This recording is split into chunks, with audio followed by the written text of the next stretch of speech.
After we'd done two kind of platform games, we were kind of looking for the next opportunities. One part of the team went on to build DKC3, and the other one went on to create a new IP called Project Dream, which at the time was on the Super NES. We were all massive fans of Zelda, so we thought, let's do our take on an adventure game. When I joined Dream, we just started to move it to N64. It had previously been started on SNES, but we were looking to move it onto this new machine. We had a character on the screen. It looked very nice, but this was like really at the end of the Super NES's life. We had Edson, which was the hero of the game, and we had Dinger, which was his kind of pet dog that he finds. And he'd say, "Oh, dog, I can see a dog down there. I better go and see if he's all right." You'd go down, you'd get the dog, and then you'd be chased by trolls. And we worked on that for quite a number of months. This kind of boy who kind of grew up in a village, and he went out into the big wide world where he gets embroiled in this kind of fantastic adventure. And the main bad guys were a bunch of pirates led by Captain Black Eye. The view you had was kind of a bit like a game called Pandemonium or Nights into Dreams. I think the scope of the thing was so large, we couldn't see any end in sight. Greg and Tim had been talking, and they decided to change the whole styling of the game, and it became something akin to Super Mario 64. We'd changed the main character from the boy, who we felt was a bit weak, and we felt we wanted something a bit more character. So we investigated firstly a rabbit, and then secondly a bear. Get rid of this guy. Let's get an animal in there. Bear. We're having a bear. That was it. It went from being Dream to being Kazoo, but again, it was jumping on things and lots of kind of baddies and different things you could be doing. And it's all going to be instruments: banjo, piccolo, all of those. You're like, yes, I'll just do it right now. So we had kind of banjo in this kind of big, sprawling adventure game that we weren't quite sure how we were ever going to finish. So we decided to can Dream at that point, and focus on something we felt a lot more confident we could kind of build. And I remember talking with Chris Stamper in the canteen, and he asking me what I thought of banjo, and I still think I was a little bit annoyed that the rabbit had been dumped. We took banjo from Project Dream and kind of put him in his own game, and we wanted it to be a platformer. Should have been a rabbit. It would have been Bunny Kazooie or something. The roaming world of banjo, we encountered a whole new set of problems because we were working in 3D now, and we had things like a camera that we had to keep control of and work out where it was going to go and what's going to happen when the player goes behind a wall. So we started developing like a move set for banjo, and I wanted to give him a double jump, having kind of seen Mario's double jump, but I wanted it to be more flexible so the player could double jump anywhere they like. We were up against Mario. I wanted to try and beat Mario, and that was our thing. Try to do that. Now, what would explain away the fact that this fat bear can jump in midair? So I think we pondered a few ideas, and when we're getting desperate, and usually when you get desperate, all the crazy ideas come out. And one idea we had was a pair of wings could appear out of this backpack. All these sort of things that we just encounter as we started developing, and we kind of just tackled them as we as we encountered them. So this pair of wings kind of came out of the backpack and flapped, and it explained it away, and it fitted perfectly. We started testing out proper sort of 3D levels, and we got the character jumping around and swimming and things, and it then went from Kazoo to Banjo-Kazoo. Well, let's have a pair of legs that appear out the backpack to kind of assist Banjo, so it's not him running, it's these legs. So we then added EI on the end, or IE rather, and it became Banjo-Kazooie, and then we just made that. These wings and these legs could belong to another character, and this character lives in Banjo's backpack and comes out at occasions to help him along, so that was where Kazooie was born.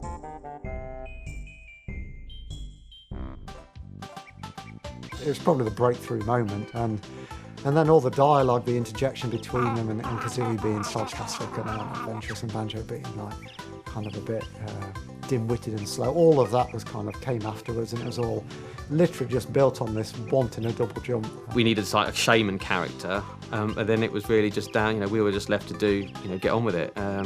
So Mumbo quickly took shape with his skull and his feathers and his furry pants, and in those days you could literally draw the character, get someone to approve it, model it, animate it, and have it in the game. It was 2 or 3 days. So Banjo and Kazooie never speak, but initially they did. I think one of the reasons we made them have that strange garbled noise.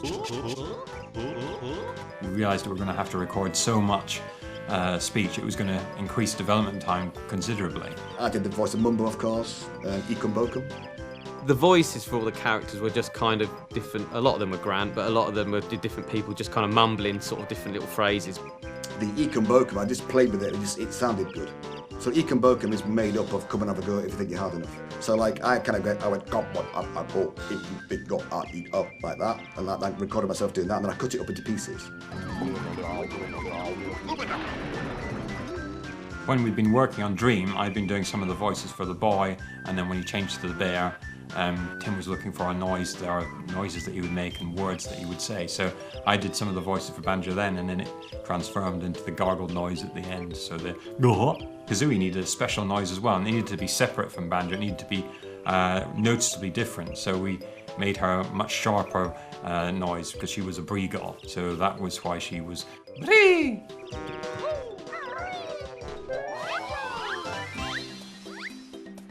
Stop and Swap, that came about because we discovered by accident that if you pull out the cartridge on the N64, put in another cartridge, the contents of the memory, the RAM, are still there.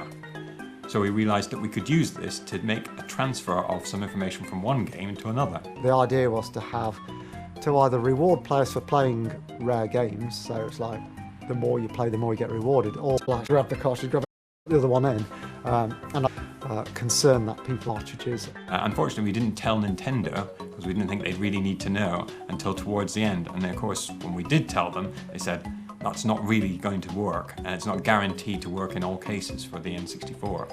So as a result, we had to drop the feature, but the remnants of that still exist in both games.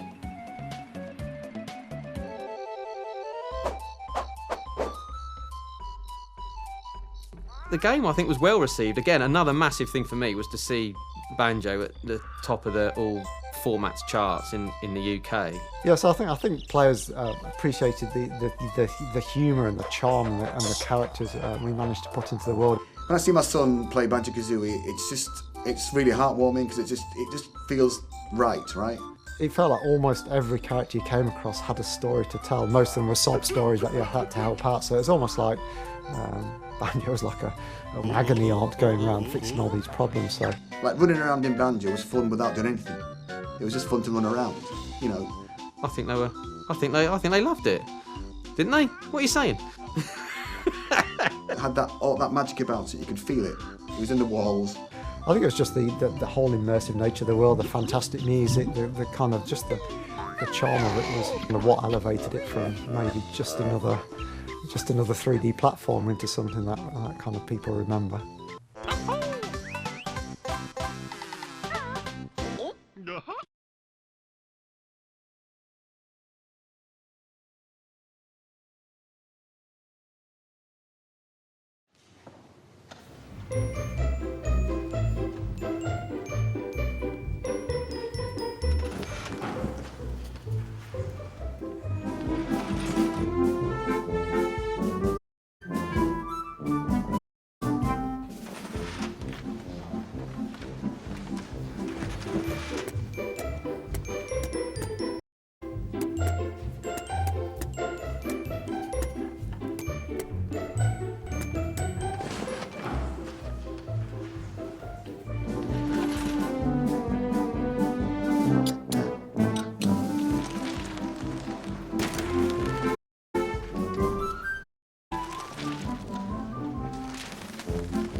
Hmm.